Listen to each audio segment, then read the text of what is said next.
El incendio del Black Spot, de la novela It, de Stephen King.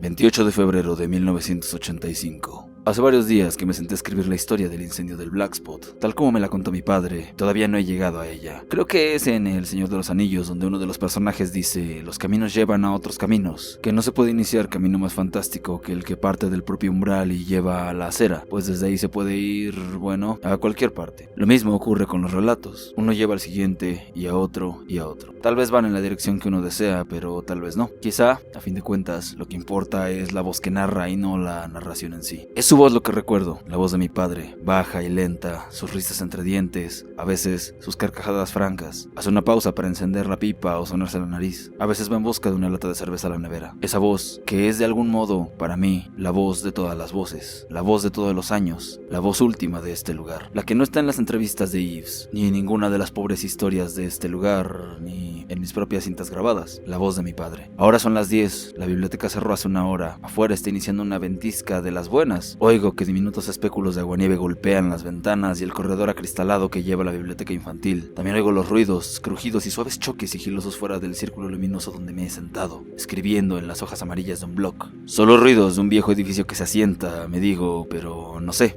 si afuera en algún lugar de esta tormenta hay un payaso vendiendo globos en la noche. Bueno, no importa, creo que, por fin, me he abierto paso al relato final de mi padre. Se lo escuché en el hospital no más de 6 semanas antes de que muriera. Yo iba a visitarlo con mi madre todas las tardes, al salir de la escuela y otra vez al anochecer, solo. Mi madre tenía que quedarse en casa con sus labores, pero insistía en que yo fuera. Iba en mi bicicleta porque ella no me dejaba hacer autostop, ni siquiera 4 años después de que terminaron los asesinatos. Fueron 6 semanas difíciles para un chico de solo 15 años. Yo amaba a mi madre, pero llegué a detestar esas visitas nocturnas. Lo veía arrugarse y empequeñecerse, veía extenderse y adentrarse en la cara los pliegues del dolor. A veces lloraba, aunque trataba de dominarse, y cuando llegaba el momento de volver a casa estaba ya oscureciendo, y yo pensaba otra vez en el verano de 1958 y temía mirar hacia atrás porque allí podría estar el payaso, o el hombre lobo, o la momia de Ben, o el pájaro. Pero temía, sobre todo, que la forma asumida por eso, cualquiera que fuese, fuera la cara de mi padre, asolada por el cáncer. Entonces pedaleaba tan rápido como me era posible. Por mucho que el corazón me tronara en el pecho, entraba tan acalorado y sudoroso que mi madre me decía: ¿por qué te das tanta prisa, Mikey? Te vas a enfermar. Y yo decía: quería llegar a tiempo para ayudarte con las tareas. Entonces ella me daba un beso y un abrazo diciéndome que era un buen chico. Con el correr del tiempo llegó a resultarme difícil encontrar el tema de conversación con él. Mientras iba hacia el centro me devanaba los sesos en busca de algo que contarle, temiendo el momento en que ambos nos quedáramos sin nada que decir. Su agonía me asustaba y me ponía furioso, pero también me avergonzaba. Entonces y ahora, me parecía que la muerte para un hombre o una mujer debía ser algo rápido. El cáncer estaba haciendo más que matarlo, lo degradaba, lo envilecía. Nunca hablamos del cáncer y en algunos de los silencios yo pensaba que debíamos tocar el tema, que no había nada más. Entonces quedábamos desconcertados. Yo entraba en una especie de frenesí tratando de decir algo, cualquier cosa, con tal de no reconocer eso que estaba aniquilando a mi padre. Nos veríamos forzados a hablar de eso, pero si lo hacíamos, yo acabaría llorando. No podría contenerme. Y a los 15 años creo que nada me asustaba tanto como la idea de llorar delante de mi padre. Fue durante una de esas pausas interminables, atormentadoras, cuando volví a preguntarle por el incendio del Black Spot. Él perdía la conciencia y volvía a recuperarla. A veces hablaba con claridad,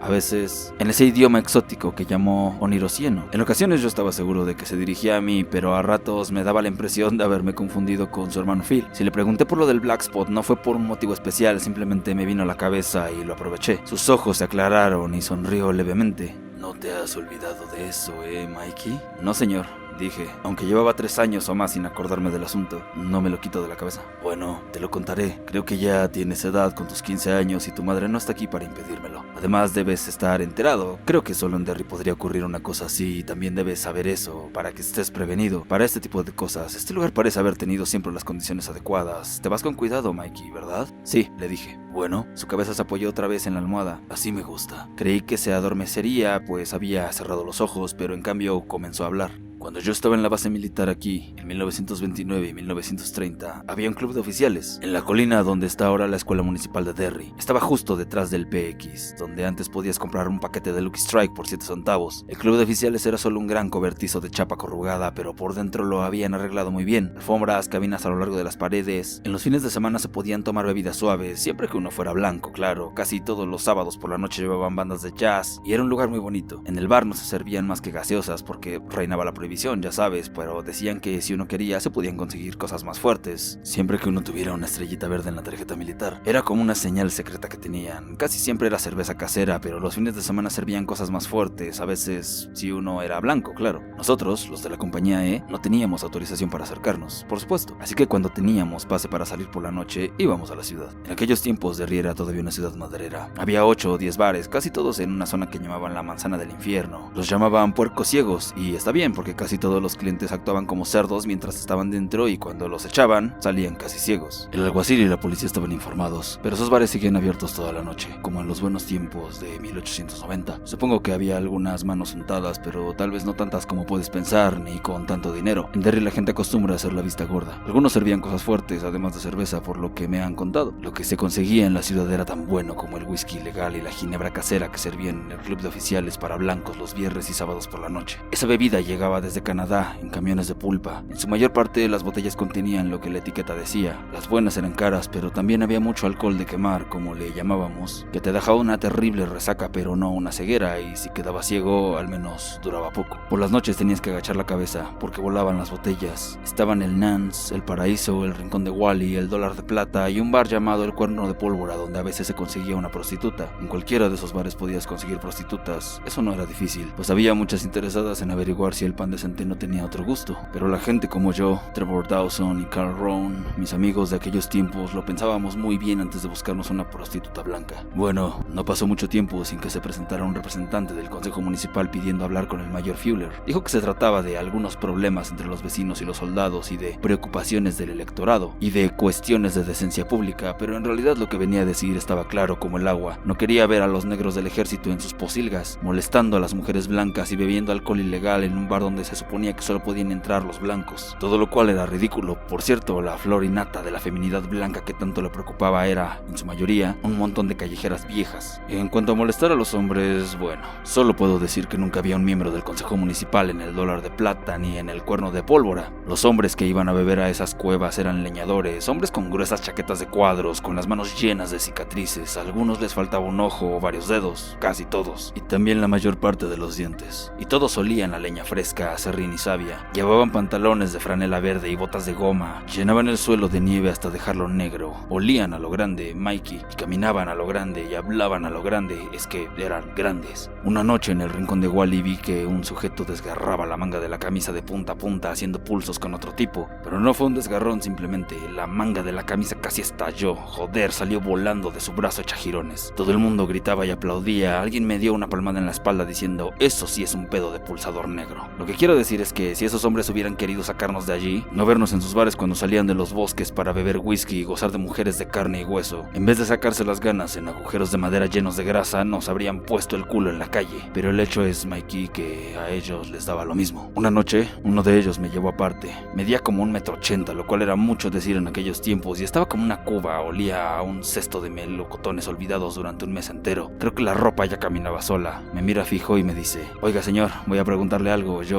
¿Usted es un negro? En efecto, le respondí. Ya sabía yo, es que vi uno en un libro, también tenía esos...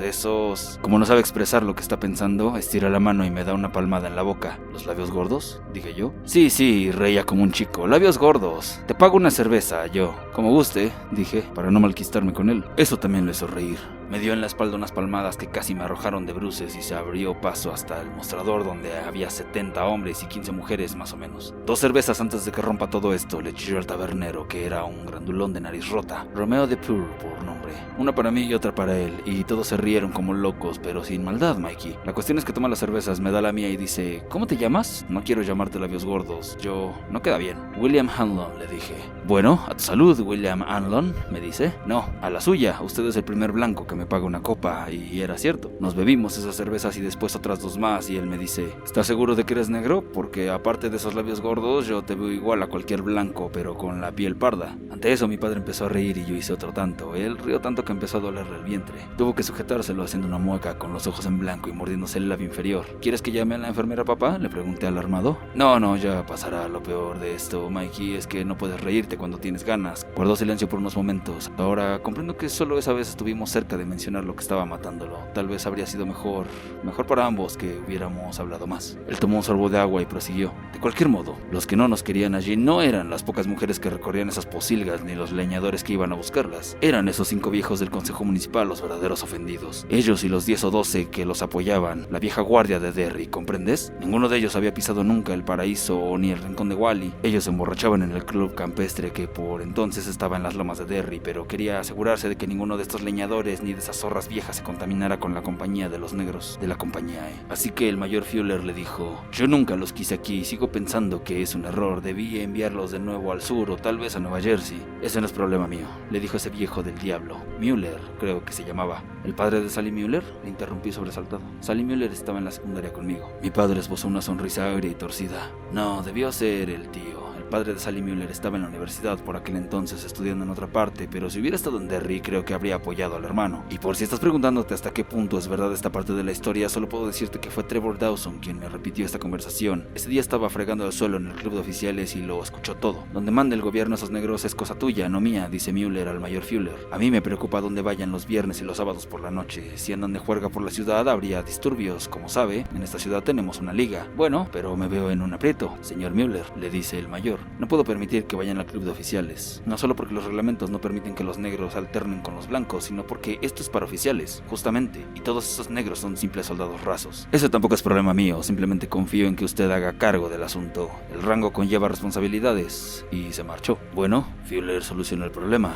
La base de Derry era, por esos tiempos, muy extensa, aunque en el terreno no había casi nada. En total creo que eran unas 50 hectáreas. Hacia el norte terminaba justo detrás de Broadway Oeste, donde había una especie de cinturón verde. Donde está ahora el Memorial Park, allí instalaron el Black Spot.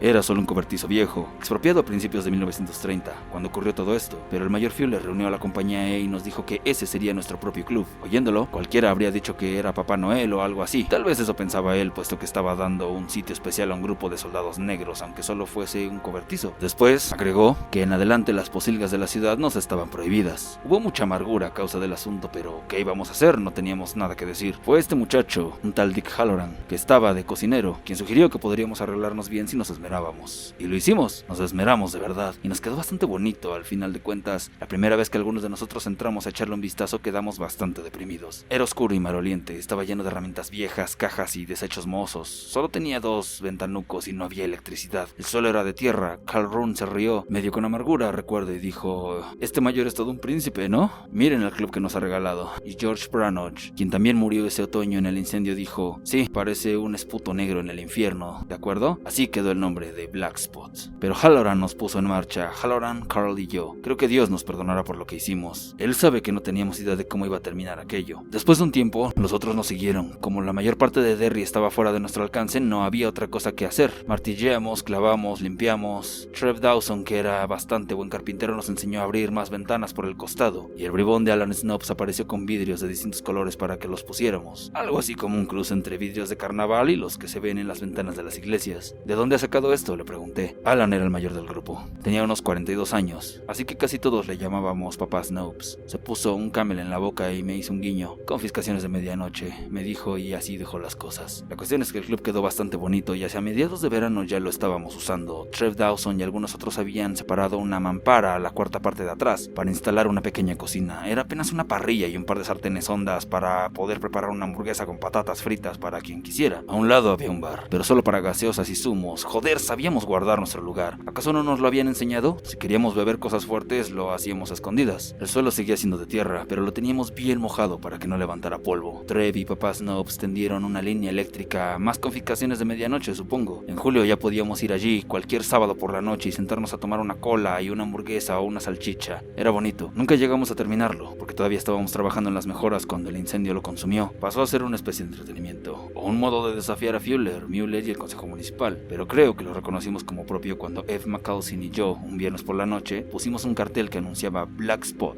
y abajo, Compañía E, reservado el derecho de admisión. Como si fuera un club exclusivo, ¿te das cuenta? Quedó tan bien que los chicos blancos empezaron a enojarse. Cuando quisimos coscarnos, el club de oficiales estaba como nunca. Le agregaron un salón especial y una pequeña cafetería. Era como si quisieran competir con nosotros, pero nosotros no teníamos ningún interés en competir con ellos. Mi padre me sonrió desde su cama de hospital. Éramos todos jóvenes, pero no del todo tontos. Sabíamos que los blancos te dejan competir con ellos, pero si empieza a parecer que vas a sacarles ventaja, alguien te rompe las piernas para que no corras tanto. Teníamos lo que necesitábamos y con eso bastaba, pero entonces algo ocurrió. Hizo silencio con el entrecejo fruncido. ¿Qué ocurrió, papá? Descubrimos que entre nosotros podíamos formar una banda de jazz bastante decente, dijo con lentitud. Martin Devereux, que era cabo, tocaba la batería, Ace Stevenson la trompeta, Papá Snopes se defendía bastante bien con el piano, tocaba de oído pero era pasable. Había otro que tocaba el clarinete y George Brannock el saxofón. De vez en cuando participaba algún otro con la guitarra, la armónica, la mandolina o hasta un peine envuelto en papel encerado. Eso no pasó de la noche a la mañana, como comprenderás, pero hacia finales de agosto ya teníamos un conjunto de Dixieland que tocaba en el Black Spot viernes y sábados por la noche. Fue mejorando al acercarse el otoño. Nunca llegaron a ser grandes, no quiero darte una idea equivocada, pero tocaban de un modo diferente, con más fuerza, como... Agitó su mano flaca por encima de las sábanas. ¿Tocaban con todo?, sugerí sonriente. Eso, exclamó él devolviéndome la sonrisa. Lo has captado, tocaban el Dixieland con todo. Cuando quisimos darnos cuenta, la gente de la ciudad empezó a aparecer por nuestro club. Hasta venían algunos soldados blancos de la base. El local incluso llegó a llenarse todos los fines de semana. Eso tampoco ocurrió de la noche a la mañana. Al principio las caras blancas parecían granos de sal en un pimientero, pero fueron acudiendo más y más con el correr del tiempo. Cuando aparecieron esos blancos, fue entonces cuando nos olvidamos de andar con prudencia. Ellos traían sus propias botellas en bolsas de papel. Casi siempre eran bebidas blancas, pero de la mejor calidad. Por comparación, lo que se podía conseguir en las pocilgas de la ciudad era basura. Estoy hablando de tragos de clubes elegantes, Mikey. Cosa de ricos, Chivas Regal, Glenfiddich, ese tipo de champán que sirven a los pasajeros de primera clase en los grandes transatlánticos. Tendríamos que haber buscado el modo de pasar aquello, pero no sabíamos cómo. Ellos eran de la ciudad, joder, eran blancos. Como te digo, éramos jóvenes y estábamos orgullosos de nuestro club. No previmos que las cosas pudieran ponerse tan mal. Todos sabíamos que Müller y sus amigos estaban enterados de lo que pasaba, pero no nos dimos cuenta de que podían volverse locos. Y lo digo en serio, volverse locos. Estaban en sus grandes mansiones victorianas, en Broadway Oeste, a medio kilómetro de nosotros que escuchábamos blues. Eso no les gustaba, pero mucho menos les gustaba saber que sus chicos también estaban allí, bailando mejilla con mejilla junto a los negros. Porque no eran solo los leñadores y las viejas zorras los que estaban viniendo a nuestro club. A medida que septiembre se convertía en octubre, se puso de moda en la ciudad que los jóvenes vinieran a bailar al compás de esa orquesta sin nombre, hasta que se hacía a la 1 de la madrugada y cerrábamos. Y no venían solo de Derry, también de Bangor, Newport, Heaven Claves, Mills, Old Town y las pequeñas ciudades de la zona. Había muchachos de la Universidad de Maine bailando con sus novias. Cuando la banda aprendió a tocar una nueva versión, la gente estuvo a punto de hacer volar el techo. Técnicamente, por supuesto, el club era para soldados y estaba prohibido para los civiles que no tuvieran invitación, pero de hecho, Mikey abríamos la puerta a las 7 y la dejábamos abierta hasta la 1, hacia mediados de octubre. En la pista de baile tenías que estar cadera con otras 6 personas. No había lugar para bailar, así que uno se quedaba en un mismo sitio y se retorcía. Pero si a alguien le molestó, nunca oí que se quejara. A medianoche aquello era como un vagón de carga vacío que se sacudía en medio del tren expreso. Hizo una pausa para tomar otro sorbo de agua. Cuando prosiguió, le brillaban los ojos. Bueno,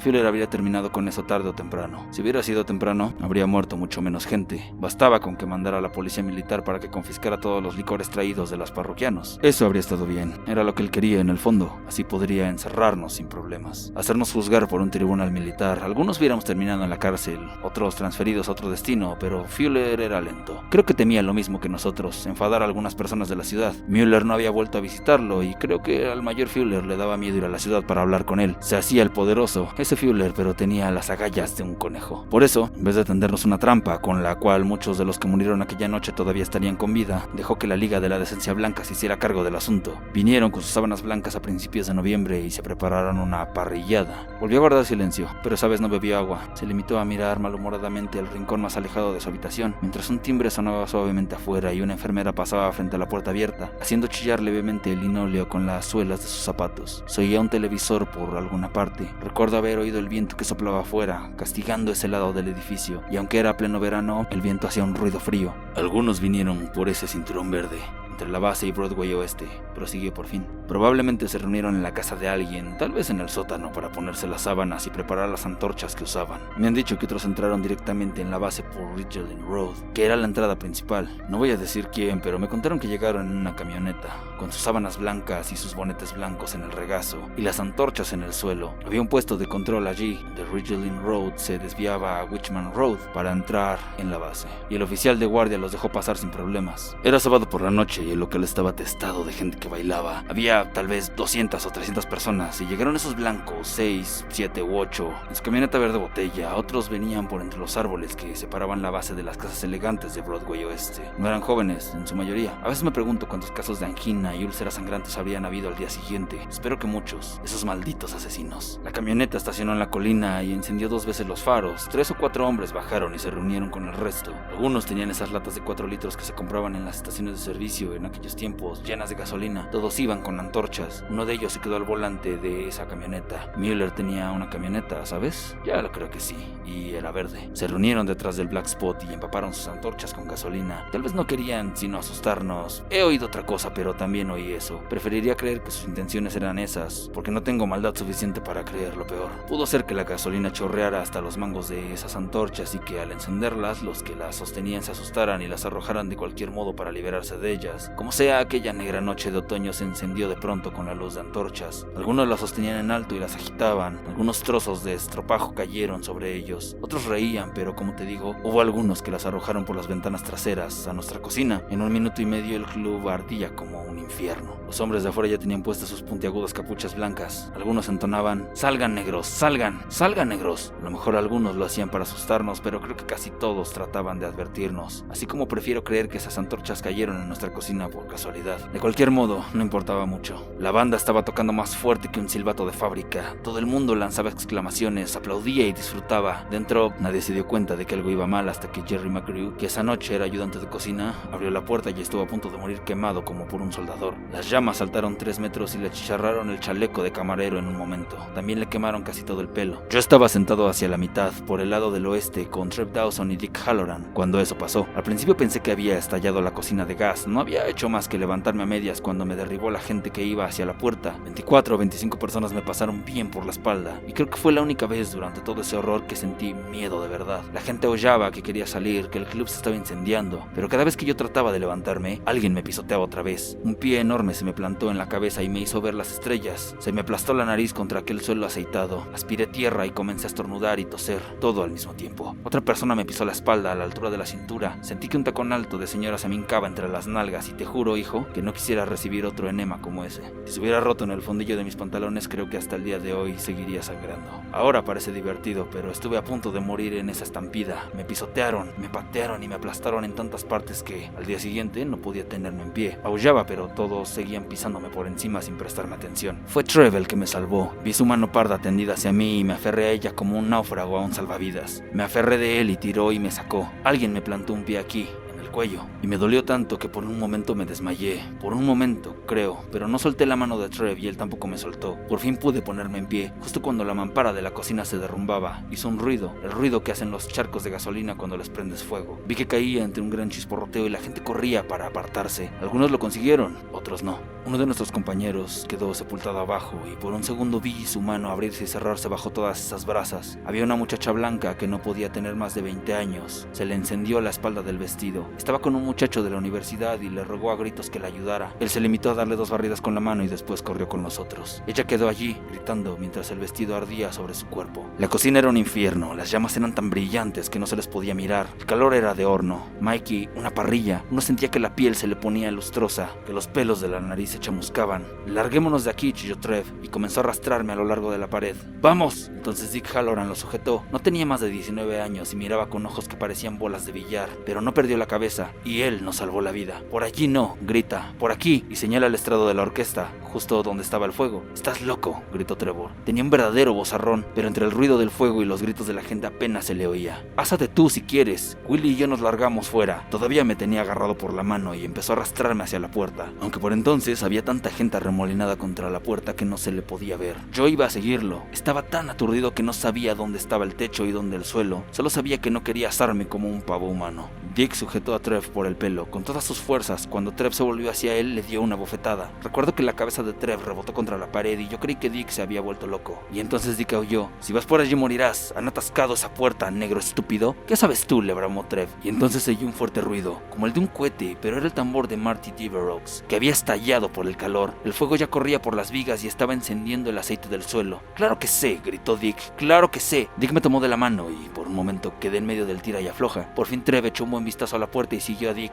quien nos llevó hasta una ventana y levantó una silla para romperla, pero el calor le hizo estallar antes que él. Entonces tomó a Trev Dawson por el fondillo de los pantalones y lo impulsó hacia arriba. "¡Trepa!", le grita, "¡trepa, hijo de puta!". Y Trev subió pasando de cabeza por el agujero. Después me levantó a mí. Yo me agarré del marco de la ventana para tirar. Al otro día tenía las manos llenas de ampollas porque esa madera ya estaba humeando. Caí de cabeza. Si Trev no me hubiera sujetado, tal vez me habría roto el cuello. Cuando nos volteamos, aquello era la peor pesadilla que pudimos imaginar, Mikey. Esa ventana era solo un cuadro de luz amarilla y quemante. Las llamas salían por varios lugares en el techo de lata. Se oían los aullidos de la gente que estaba dentro. Vi que dos manos paradas se agitaban delante del fuego. Las manos de Dick. Trev Dawson me hizo un estribo con sus manos y así llegué hasta la ventana para ayudar a Dick. Cuando cargué con su peso, la panza se me apoyó contra el costado del edificio y fue como apoyarla contra un horno que se ha calentado bien. Apareció la cara de Dick. Por unos segundos creí que no podríamos sacarlo. Había respirado un montón de humo y estaba a punto de desmayarse. Tenía los labios partidos y le ardía la espalda de la camisa. Y entonces estuve a punto de soltarlo porque me llegó el olor a la gente que se quemaba adentro. Algunos dicen que el olor de carne humana chamuscada es como el de las costillas de cerdo asadas, pero no es así. Es parecido a lo que se huele cuando terminan de castrar potros. Encienden un fuego y arrojan todo eso allí, y cuando el fuego arde bien, se oye que las pelotas del caballo revientan como castañas, y así huele la gente cuando empieza a cocinarse dentro de la ropa. Olí eso y comprendí que no iba a soportar mucho tiempo, así que le tiré una vez más con fuerza y Dick salió. Había perdido un zapato. Perdí el apoyo de las manos de Trev y caí. Dick cayó encima de mí y te puedo asegurar que ese negro piojoso tenía la cabeza dura. Quedé casi sin aliento rodando en el polvo por algunos segundos, rodando y apretándome la barriga. Al fin pude ponerme de rodillas y luego de pie, y entonces vi esas figuras que corrían hacia la arboleda. Al principio creí que eran fantasmas, después les vi los zapatos. Por entonces había tanta luz alrededor del Black Spot que parecía de día. Vi los zapatos y comprendí que eran hombres enfundados en sábanas. Uno de ellos había quedado rezagado y vi que... Dejó la frase inconclusa, humedeciéndose los labios. ¿Qué viste, papá?, pregunté. No importa, dijo. Dame agua, Mikey. Se la di. Él bebió la mayor parte y tuvo un acceso de tos. Una enfermera que pasaba asomó la cabeza y dijo: ¿Necesita algo, señor Hanlon? Un juego de intestinos nuevos, dijo mi papá. ¿Tiene alguno a la mano, Rhoda? Ella le dedicó una sonrisa nerviosa y vacilante antes de seguir de largo. Mi papá me entregó el vaso y yo lo puse sobre la mesa. Lleva más tiempo contar que recordar. ¿Vas a llenarme otra vez el vaso antes de irte? Claro, papá. ¿Esta historia va a darte pesadillas, Mikey? Abrí la boca para mentir, pero lo pensé mejor y ahora pienso que si hubiera mentido, él se habría interrumpido allí mismo. Por entonces estaba muy perdido, pero quizá no tanto. Creo que sí, dije. Eso no es tan malo. En las pesadillas podemos pensar lo peor. Supongo que para eso son. Alargó la mano y yo se la tomé. Así estuvimos mientras él terminaba. Me volví a tiempo para ver a Trev y Dick, que iban hacia el frente del edificio. Corrí tras ellos, aún tratando de recobrar el aliento. Había quizá 40 o 50 personas allá afuera. Algunas lloraban, otras vomitaban. Las había gritando y haciendo las tres cosas al mismo tiempo. Al parecer, algunos yacían en el pasto, desmayados por el humo. La puerta estaba cerrada y se oían alaridos al otro lado. La gente aullaba pidiendo que se le dejara salir. Por el amor de Dios, que estaban quemándose. Era la única puerta, aparte de la que comunicaba la cocina con el lugar donde teníamos los cubos de basura y esas cosas. Para entrar había que empujar la puerta. Para salir, se tiraba de ella. Algunas personas habían salido. Después, la misma gente empezó a pelotonarse y a empujar contra la puerta, que se cerró. Los que estaban atrás seguían empujando para alejarse del fuego y todo el mundo quedó atascado. Los de adelante quedaron aplastados. No había modo de abrir esa puerta contra el peso de todos los que la empujaban. Allí estaban, atrapados, mientras el incendio rugía. Fue Trev Dawson quien hizo que murieran solo unos 80, en vez de 100 o 200, y por su esfuerzo no le dieron una medalla, sino 2 años en la prisión militar de Rye, porque en ese momento se acercó un camión grande y viejo, ¿y quién venía al volante? Nada menos que mi viejo amigo, el sargento Wilson, el dueño de todos los agujeros de la base. Baja y empieza a vociferar órdenes que no tenían mucho sentido y que, de cualquier modo, la gente no podía oír. Trev me tomó del brazo y corrimos hacia él. Yo había perdido el rastro a Dick Halloran por entonces, ni siquiera lo vi hasta el día siguiente. siguiente. «Necesito este camión, sargento», le chilla Trevor en la cara. «No me estorbes, negro piojoso», dice Wilson y lo empuja. Y sigue gritando todas esas tonterías confusas. Nadie le está prestando atención, pero de cualquier modo no le duró mucho porque Trev Dawson saltó como un muñeco de caja de sorpresa y lo dejó tendido de un puñetazo. Trev podía pegar muy fuerte. Cualquier otro hombre habría quedado en el suelo, pero ese idiota tenía la cabeza dura. Se levantó, chorreando sangre por la nariz y la boca, y dijo: «Te voy a matar por esto, negro cabrón». Bueno, Trev lo golpeó en la barriga con todas las ganas, y mientras él estaba doblado en dos, yo junté las manos y lo golpeé en la nuca con tanta fuerza como pude. Era cosa de cobardes golpear a un hombre por la espalda, pero los momentos desesperados exigen medidas desesperadas. Y mentiría, Mikey, si no te dijera que fue un placer hacerlo. Cayó como un venado bajo el hacha. Trev corrió hacia el camión, lo puso en marcha y lo hizo girar hasta quedar frente al Black Spot, pero a la izquierda de la puerta. Puso la primera, pisó el acelerador y... ¡adelante! ¡Quítense!, grité a la multitud que estaba alrededor. Salieron desperdigados como codornices y por puro milagro Trev no atropelló a nadie. Chocó contra el costado del edificio a 40 o 50 kilómetros por hora y estrelló la cara contra el volante del camión. Vi que despedía sangre por la nariz cuando sacudió la cabeza para despejarse. Puso marcha atrás, retrocedió 50 kilómetros y se lanzó otra vez. El Black Spot era solo lata arrugada y bastó con esa segunda embestida. Se derrumbó todo el costado de aquel horno y las llamas salieron bramando. No me explico cómo alguien pudo sobrevivir en ese infierno, pero sí, así fue. La gente es mucho más dura de lo que parece, Mikey. Y si no me crees, fíjate en mí, que estoy agarrado al mundo solo con las uñas. Ese lugar era un horno de fundición, un mar de llamas y humo, pero la gente salía corriendo en un torrente. Eran tantos que Trev ni siquiera se atrevió a retroceder con el camión. Así que bajó y se me acercó corriendo, dejando al vehículo en donde estaba. Nos quedamos allí, viendo el final de todo. En total no habían pasado ni 5 minutos, pero pareció una eternidad. Los últimos 10 o 12 salieron en llamas. La gente los sujetaba y los hacía rodar por la tierra tratando de apagarlos. Al mirar hacia adentro vimos que otros trataban de salir y comprendimos que no podrían. Trev me tomó de la mano y yo se la apreté con el doble de fuerza. Y así nos quedamos, de la mano, como tú y yo en este momento, Mikey. Él con la nariz quebrada y la sangre corriéndole por la cara, los ojos tan hinchados que se le estaban cerrando. Miramos a la gente. Ellos fueron los verdaderos fantasmas aquella noche. Solo brasas con forma de hombres y mujeres caminando hacia la abertura que Trev había hecho con el camión del sargento Wilson. Algunos estiraban las manos como si esperaran que alguien los rescatara. Otros caminaban, nada más, pero parecían no llegar a ninguna parte. Tenían la ropa en llamas y la cara empapada. Uno tras otro fueron cayendo y no se les vio más. La última fue una mujer. Se le había quemado el vestido encima y solo tenía la braga. Ardía como una vela. En el último segundo pareció mirarme a los ojos, entonces vi que tenía los párpados en llamas. Cuando ella cayó, terminó todo. El edificio se convirtió en una columna de fuego. Cuando llegaron los coches de bomberos de la base y otros 2 del cuartel de Main Street, ya estaba casi consumido. Y ese fue el incendio del Black Spot, Mikey. Bebió el resto del agua y me dio el vaso para que lo llenara en el surtidor del pasillo. Creo que esta noche vamos a mojar la cama, Mikey. Lo besé en la mejilla y fui al pasillo para llenarle el vaso. Cuando volví, estaba otra vez medio perdido, con los ojos vidriosos y contemplativos. Dejé el vaso en la mesilla de noche y él murmuró un gracias, casi incomprensible. El reloj de su mesilla marcaba casi las 8, hora de volver a casa. Me incliné para darle un beso de despedida, pero en cambio le susurré: ¿qué viste? Sus ojos estaban cerrando. Se levantaron apenas ante el sonido de mi voz. Tal vez sabía que era yo, tal vez creía estar oyendo la voz de sus propios pensamientos. ¿Lo que viste?, susurré. No quería oír, pero tenía que oír. Tenía calor y frío al mismo tiempo. Me ardían los ojos, las manos se me congelaban, pero tenía que oír. Tal como supongo que la mujer de Lot tuvo que volverse a mirar la destrucción de Sodoma. Era un ave, dijo él, arriba sobre los últimos hombres que corrían. Un halcón, tal vez, pero grande. Nunca se lo conté a nadie, me habrían encerrado. Ese pájaro tenía unos 18 metros de ala a ala, el tamaño de un cero japonés, pero vi sus ojos y creo que me vio. Se le deslizó la cabeza hacia la ventana desde donde venía la oscuridad. Se lanzó en picado y agarró al último hombre. Lo agarró por la sábana y oí sus alas cuando se lo llevaba. Era un ruido como de fuego y se quedó suspendido en el aire como los helicópteros. Y yo pensé, los pájaros no pueden hacer eso, pero ese podía porque...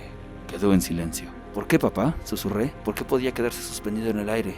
No estaba suspendido en el aire, mustió él. Guardé silencio, pensando que esa vez con total seguridad se había dormido. Nunca en mi vida había sentido tanto miedo porque 4 años antes yo había visto a ese pájaro. De algún modo, de una manera inimaginable, tenía esa pesadilla casi olvidada. Fue mi padre el que la volvió a mí. Fue mi padre el que la heredó a mí. No estaba suspendido en el aire, dijo mi padre medio entre sueños. Flotaba.